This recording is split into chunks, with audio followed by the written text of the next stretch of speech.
Kasat Reskrim, serta rekan-rekan awak media, saya banggakan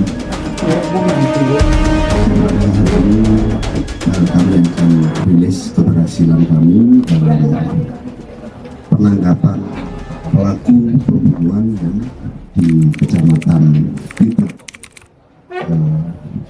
beberapa hari yang lalu. Hari ini kami hanya merilis terkait keberhasilan penangkapannya. Nah, jadi dari awal kejadian sebenarnya kami juga sudah mengantongi